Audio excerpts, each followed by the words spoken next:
This is Hidden Killers with Tony Brueski. Here now, Tony Brueski.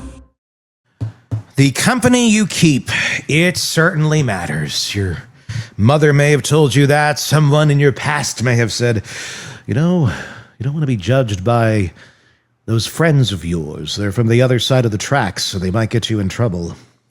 Russell Laffitte didn't learn that.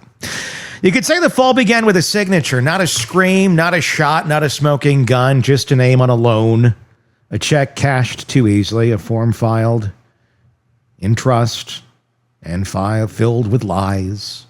That's the tragedy of Russell Laffitte. Not that he cracked under pressure, but that he didn't have to be pushed all that hard. On September 29th of 2025, inside a Charleston federal courtroom, the former CEO of Palmetto State Bank stood quietly as the judge sentenced him to 5 years in federal prison. He was once a rising star in the low-country banking world. Independent Banker of the Year in 2019, in fact. The scion of a family whose name carried weight across Hampton County. The man whose signature, for decades, unlocked money, houses, opportunities for others and for himself. But today, that same signature was the closing argument. Evidence of every choice he'd made, every deal he didn't just enable, but engineered. Laffitte, now 54, has already served 13 months in federal custody after being convicted in 2022 on 6 counts of bank fraud, wire fraud, conspiracy, and misapplication of funds.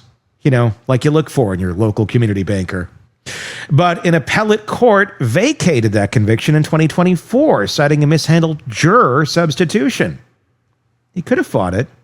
Could have taken a second swing at clearing his name. Instead, he pled guilty. And for that, we'll give him some credit. That alone tells you something. Because unlike Alex Murdaugh, whose crimes bled into every headline and courtroom, Laffitte's were quieter, drier almost. The kind of crimes people talk about over spreadsheets and settlement statements, not body cams and bloodstains. But they're no less devastating. According to federal prosecutors, Laffitte used his power as CEO of Palmetto State Bank, not to protect the people who trusted him, but to protect Alec, to feed his schemes, to float his debts, and to keep the good old boy machine running just like a little bit longer, like we do here in the low country, even as the wheels were already flying off. And I'm not trying to insult the low country. I know that kind of came across that way. I vacationed there this summer. Lovely place. I freaking loved it. It is beautiful. Charleston, Savannah, Hilton Head. My goodness. What a lovely place to live. Yeah, I mean, seriously, I was like, if I had to do over again in another place to go find a spot, that's a great area. It's a shame you have to spend the next 5 years behind bars. The details are meticulous. Laffitte served as a conservator and personal representative for multiple clients Murdaugh brought him, often vulnerable individuals or minors who had received large legal settlements. Those settlements were supposed to be held in trust. Instead, Laffitte treated them kind of like a private slush fund. He made at least 16 unauthorized loans. The recipients, himself and Alex Murdaugh. He moved checks written for clients directly into bank accounts that benefited Alec, hiding the paper trail with memo lines and misleading documentation. One of those clients was Hakeem Pinkney, a deaf man, rendered quadriplegic in a catastrophic accident. Yeah, robbing from him. Another was Hannah Plyer, who lost her mother and brother in a car crash when she was just a child. Their settlement money, lifelines meant to provide care, therapy, security, education, was drained in the service of Murdaugh's mounting desperation. And Laffitte was the banker who kept the train running. It wasn't just that he let it happen. It's that he made it possible. In one instance, Laffitte approved a $750,000 beach house renovation loan Money that never touched a hammer or a saw. Instead, nearly half of it went to cover Murdaugh's overdrawn accounts. Another $680,000 in bank fraud was quietly sent to Murdaugh's law firm in October of 21, right around the time the walls started closing in. This wasn't a man swept up in something too big to control. This was a man making choices, deliberate, sustained, profitable ones. He earned over $110,000 in fiduciary fees for his role as conservator and PR. And when the payments came in, he made sure the checks didn't bear his name, often having them written to the bank itself, then routing them internally. It's not a mistake. That is a playbook. So why did he do it? That's an uncomfortable question. At the very heart of this story, was Russell Laffitte fundamentally a dishonest man, or was he drawn into orbit by someone more charismatic, more manipulative, more powerful?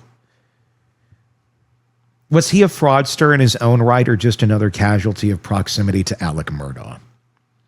His defense team leaned hard into that narrative during his original trial. They said he was used, deceived, that Alec had a way of bending people, that even smart, seasoned professionals couldn't see past the performance. And sure, Murdaugh could be persuasive, charming even. For decades, he had his last name opening doors across the Low Country.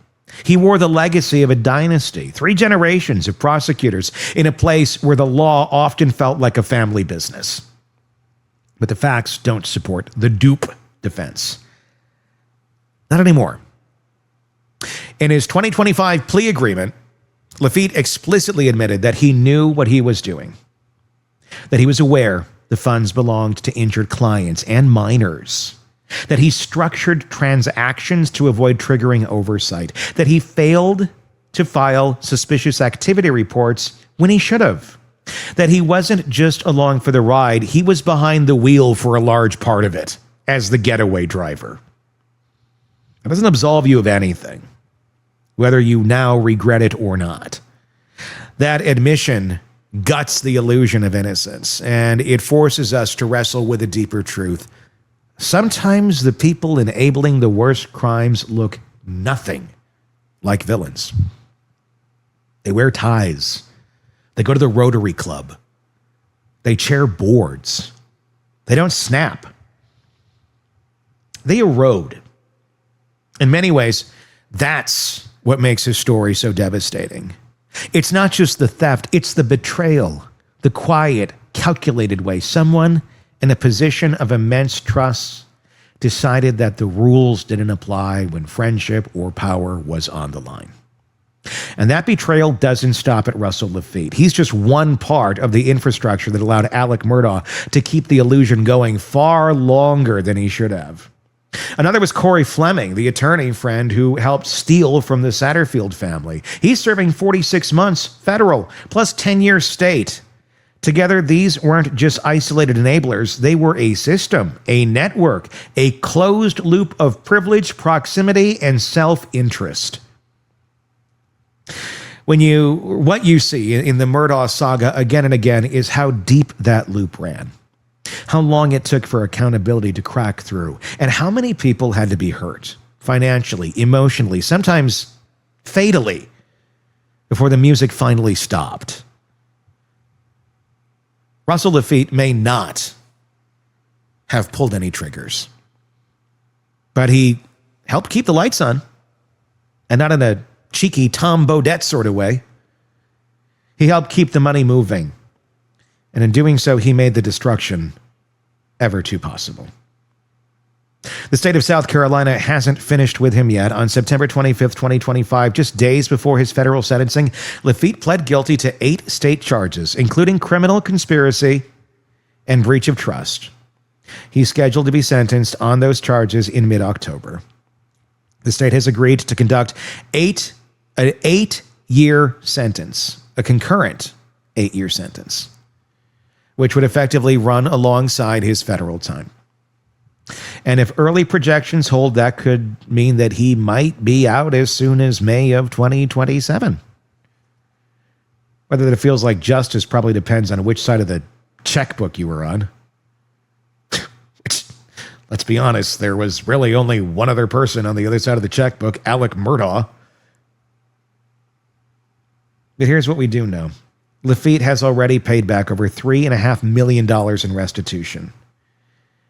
And victims like the Plier sisters and the Pinnicky family, while irreparably harmed, have at least seen acknowledgement of the wrongs done to them. There's no dramatic courtroom moment to end this chapter. There's no shocking confession. Just a banker in a suit standing before a judge accepting that what he did can't be undone. Not by money, not by apologies, not by blaming someone more famous. The deeper truth here is quieter and more insidious. Evil doesn't always announce itself with blood and violence. Sometimes it slips through the side door, wearing a blazer, shaking your hand. Would you like some popcorn? We got hot dogs in the parking lot, soft drinks. Come on out. Sometimes it signs alone in a boardroom. Sometimes it smiles and says it's helping. Russell Laffitte made his choices, and in the end, the story wasn't about the friend he kept. It was about the man he chose to be.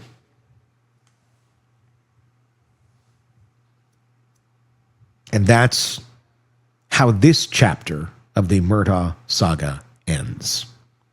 Give me your thoughts in the comments section on YouTube. If you're not already there, search us, find us on YouTube. Hidden Killers with Tony Brueski. That's where we are. And you can do that same search wherever you get podcasts in case you're currently watching us and you'd like to listen to us on the go. We're everywhere. You get podcasts, just search Hidden Killers with Tony Brueski to take us along with you. All right. Until next time, my name is Tony Brueski. We'll talk again real soon. Want more on this case and others? Then press subscribe now and don't miss a moment of true crime coverage from Tony Brueski and the Hidden Killers podcast.